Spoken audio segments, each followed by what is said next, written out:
The dust from the stagecoach still hung in the air when it vanished over the horizon, leaving behind a single woman, standing alone on the empty road to Redemption Creek. Her trunk sat beside her like an accusation, and the silence pressed in so hard it made her chest ache. Whiskey Larson stood frozen, afraid to move, afraid to think, afraid that if she did, the truth would finally crush her. She had come west, chasing freedom, but now the West had left her stranded, filthy, and alone with night falling fast. Her dress, once decent, was torn at the hem and stained with mud. Dirt streaked her face where tears had carved paths through the dust. Her honey-blonde hair clung to her neck in damp, tangled strands, heavy with sweat and grime from days of travel. The year was 1876, and the dream she carried from St. Louis had already begun to rot. That the stagecoach driver had dumped her at the crossroads without mercy when she admitted she could not pay the full fare to town. No apology, no hesitation. Just a shove of her trunk and cracked reins as he rode away. Whiskey pulled her thin shawl tighter as the sun dipped low, painting the Montana sky in burning orange and bruised purple. The beauty of it hurt. Wolves howled somewhere far off, their cries sharp and lonely, and she wondered if they sensed how easy she would be to take. A woman alone did not last long in places like this. She had learned that lesson once already, and the memory made her stomach twist. The sound of hoofbeats cut through the quiet. Her heart leapt into her throat. She turned slowly, every nerve screaming danger. A rider approached from the east, his shape dark against the fading light. Hope and fear tangled tight inside her chest. Help could save her. Help could also ruin her. Out here, the difference was thin as paper. The rider slowed as he neared. He sat tall in the saddle, broad shoulders steady, his wide-brimmed hat casting his face in shadow. As he came closer, Whiskey saw the hard lines of a man used to wind and sun, his jaw dark with several days of stubble. He looked solid, real, and somehow dangerous, just by being calm. "Evening, madam," he called. His voice was deep and steady, smooth as river stones. "Seems like an odd place to be waiting." "I wasn't waiting," Whiskey shot back, lifting her chin though her hands shook. "I was abandoned." The man swung down from his horse with easy grace, keeping his distance. The animal, a strong chestnut stallion, pawed the dirt impatiently. Yet the man touched the brim of his hat. "Name's Preston Hayes. Folks call me P. My ranch is about 5 miles north. Town's 8 miles east." He glanced at her trunk. "You headed to Redemption Creek?" Whiskey nodded, forcing herself not to sag with relief. "I was. I'm supposed to be the new schoolteacher." His eyes moved over her torn dress and dirty face, but there was no judgment in them. "School ain't expecting you until next week. I heard about you at the general store." "I came early," she said quickly. "I wanted to get settled." A sharp coyote cry cut through the dark, and Whiskey flinched before she could stop herself. Preston watched her for a long moment, then made a decision she could see settle in his posture. "Can't leave you out here," he said. "Not with night coming." He reached for her trunk. "I can take you to town, or give you a place at the ranch till morning. My housekeeper's there. You'd be proper." Her pride snapped up like a blade. "I don't need charity." He lifted the trunk easily. "Not charity. Decency. Out here, that's the difference between living and dying." The truth of it struck hard. Whiskey swallowed, the cold already creeping into her bones. With no better choice, she nodded. "To town, then." Preston secured her trunk to his horse and offered his hand. Whiskey stared at it, then stepped back. "I'm filthy," she whispered, her voice breaking. "Don't touch me." His blue eyes met hers, startling in the dark. Dirt washes off, he said quietly.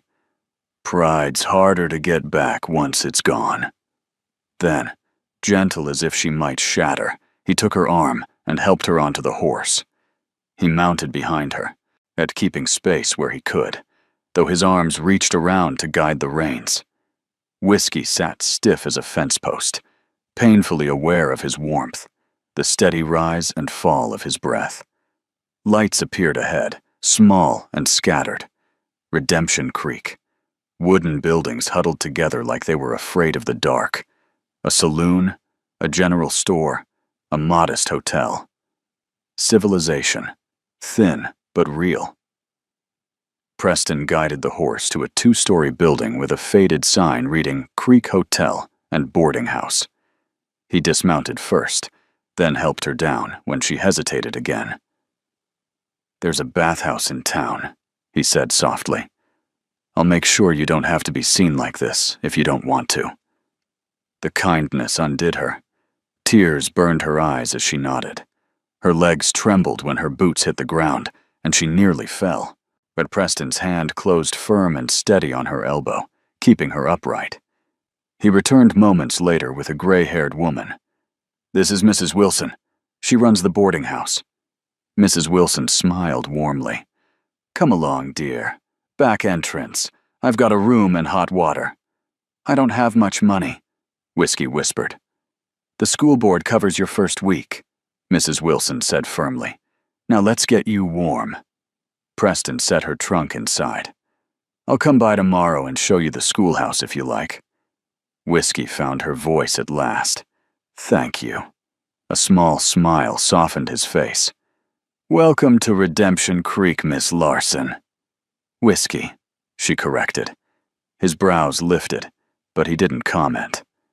With a final nod, he rode back into the night. Later, sunk into a copper tub of hot water, Whiskey scrubbed away days of dirt and fear, and her body ached, but the warmth felt like mercy. For the first time in days, she felt safe. She closed her eyes, thinking of the cowboy with the serious eyes and gentle hands. Morning light woke her. Clean clothes, a hot meal, an envelope with money, and a note signed simply P. She didn't know if it came from the school board or his own pocket, but she understood the message. Help without humiliation. By mid-morning, Preston arrived to take her to the schoolhouse. In daylight, he was even more striking. Tall, broad, sun-browned, with laugh lines that didn't match his serious manner. He showed her the classroom, the attached cottage, the small life that was now hers.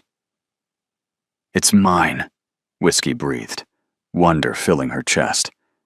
She didn't know it yet, but that moment marked the true beginning. Not just of a job or a town, but of a life she had never believed she deserved. The days before the start of school passed faster than Whiskey expected.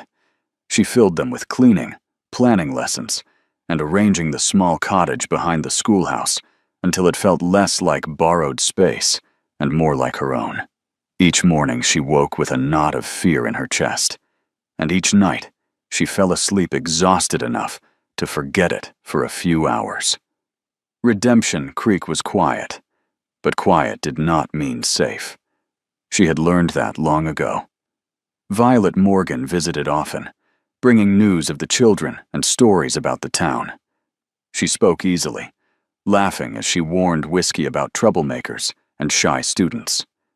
Whiskey listened closely, grateful for the companionship, but careful not to share too much of herself. Trust did not come easily anymore, but Preston Hayes appeared now and then, usually brief and purposeful. Sometimes he brought supplies. Sometimes he only checked that she was settled. He never lingered too long, never crossed a line, but his presence grounded her in a way she did not fully understand. When he left, the cottage felt quieter than it should. On Sunday morning, Whiskey attended church, sitting near the back. She felt eyes on her, curious and cautious. After the service, a woman dressed in severe black stopped her near the door, Mrs. Piton's smile was tight and sharp. "I notice Mr. Hayes has taken a strong interest in your welfare," the woman said. Whiskey kept her tone polite. He helped a stranded traveler. That is all. "In small towns, appearances matter," Mrs. Piton replied. "Mr. Hayes has responsibilities. Distractions are unwise." Before Whiskey could answer, Violet stepped in with an invitation to dinner, rescuing her from further inspection. Still, the warning stayed with her long after she returned home. That evening, a package arrived. The handwriting on it made Whiskey's blood run cold. She waited until the door was locked before opening it. Inside lay a revolver and a letter from her uncle. The words were calm, almost affectionate, but the message was clear. He had not given up. He never would. Whiskey sat in the dark for a long time, the weight of the past pressing down on her chest. Running again would only delay the inevitable. She placed the revolver in the drawer and prepared for bed, knowing sleep would not come easily. School began the next morning. 30 children filled the classroom with noise and energy. Whiskey stood at the front, hands steady despite the fear churning inside her. Teaching grounded her. Each lesson, each smile from a child, reminded her why she had come west in the first place. Preston arrived at the end of the day to collect his nieces and nephews. Watching him laugh with the children revealed a side of him she had not seen. He was gentle, patient, and unexpectedly warm. It unsettled her more than she cared to admit. That evening, he invited her to dinner at the ranch. She refused at first, thinking of Mrs. Piton's words, but when his disappointment flickered across his face, she softened. The next day, a wagon arrived to fetch her. The Hayes ranch was larger than she imagined, solid and well kept. Clara Hayes welcomed her like family, talking freely and laughing easily. For the first time since leaving St. Louis, Whiskey felt normal. Not hidden, not hunted. Dinner was lively. Children talked over one another, and the men spoke of cattle and weather. Preston watched Whiskey with quiet attention, never intrusive, always aware. When they walked together afterward, the land stretched wide and peaceful around them. That peace shattered when a rider arrived with news, a man in town asking questions, claiming to be her uncle. Fear iced Whiskey's veins. She knew what came next if she did not act. She told Preston she needed to leave, to face it alone. But he refused, firm and unyielding. "You're not alone anymore," he said. Back in town, the sheriff confirmed it. Her uncle had arrived. He claimed concern. Whiskey claimed truth. The meeting that followed was tense and bitter. Her uncle smiled too easily. His words carried poison wrapped in politeness. When he hinted at contracts and obligations, Whiskey understood the danger fully. Forgery, lies, a trap designed to drag her back into ownership disguised as marriage. Preston stood beside her through it all, his presence a shield she had not known she needed. When her uncle finally left, promising this was not over, Whiskey's legs nearly gave out beneath her. Later that night, Preston knelt before her, holding her trembling hands.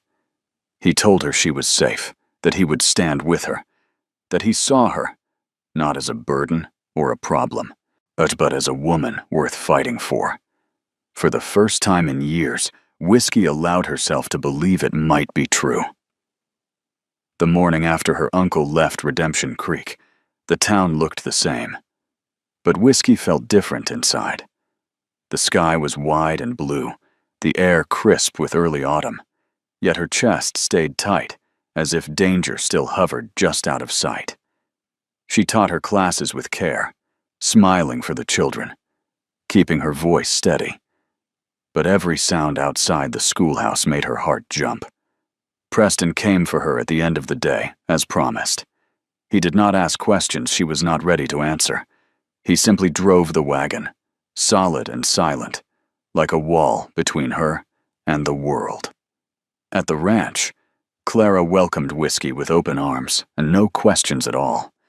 That kindness broke something loose inside her, and that night she cried quietly into the pillow, grieving not just what she had escaped, but what she had never been given before. The next afternoon, the second stage arrived. Augustus Henson stepped into Redemption Creek like he owned it. He was tall, heavy-set, dressed in fine clothes that did not belong in a frontier town. His eyes were sharp and cold, and when they landed on Whiskey, standing near the schoolhouse with Preston beside her, his mouth curved into a smile that made her skin crawl. "Mrs. Henson," he called smoothly. The sound of it made Whiskey's stomach twist. Preston stepped forward without hesitation, placing himself between them. "She's not your wife," Preston said evenly. Henson laughed. "The paperwork says otherwise." What followed spread through the town like wildfire. The forged contract, the claim, the threat. By evening, the church was filled with people for the judge's hearing. Whiskey stood before them shaking, but she did not bend. She told the truth, about the locked doors, about the escape, about being treated like property. Her uncle tried to charm the room. Henson tried to intimidate it. Neither succeeded. When Mrs. Finch stepped forward and told what she had seen, the lies collapsed. The judge's gavel ended it. The contract was declared fraudulent. Charges were threatened. Henson's face twisted with rage as he was escorted out. It was over. The weight that lifted from Whiskey's chest left her dizzy. She barely felt the bench beneath her when she sat. Preston's hand found hers, strong and steady. "You're free," he said softly. The word echoed in her mind. Free. That night on the porch of the Hayes Ranch, the world felt quiet again. Not empty quiet, peaceful quiet. Preston sat beside her, the stars spread wide overhead. "I don't expect anything from you," he said after a long silence. "You've had enough demands placed on your life." Whiskey turned to him, seeing him clearly now. The man who had not tried to own her, who had never touched her without consent, who had seen her at her worst and treated her like she mattered. "I want something," she said quietly. His breath caught. "What's that?" "A future I choose," she said, "and I want you in it." He did not rush her. He did not speak for a long moment. Then he took her hands in his. "I love you," he said simply. The words scared her. They should have. Once, they would have. But now they felt like truth, not a trap. "I love you too," she whispered. They married 2 weeks later. There was no grandeur, no pretension, just the church, the town, and the land that had given her back her life. Whiskey walked down the aisle in a simple dress, her hair braided with care, her back straight, and her eyes clear. Preston waited for her like he had waited on that road, steady and sure. When they spoke their vows, Whiskey did not promise obedience. She promised honesty, partnership, love freely given. Years passed. The schoolhouse filled with new children. Whiskey's laughter echoed through the rooms. The ranch grew stronger. Preston grew softer in ways only she saw. They built a life that was not perfect, but it was real. 3 years later, Whiskey stood on the porch with their children at her feet. Preston rode in from the fields, dusted and tired, his face breaking into a smile the moment he saw them. She thought back to the woman she had been on that road. Dirty, afraid, certain no one would ever look past the mess and see the woman beneath. She had been wrong. One man had brushed past the dirt, not with his hands at first, but with his heart. And because of that, she had found beauty not just in his eyes, but in herself. and that made all the difference.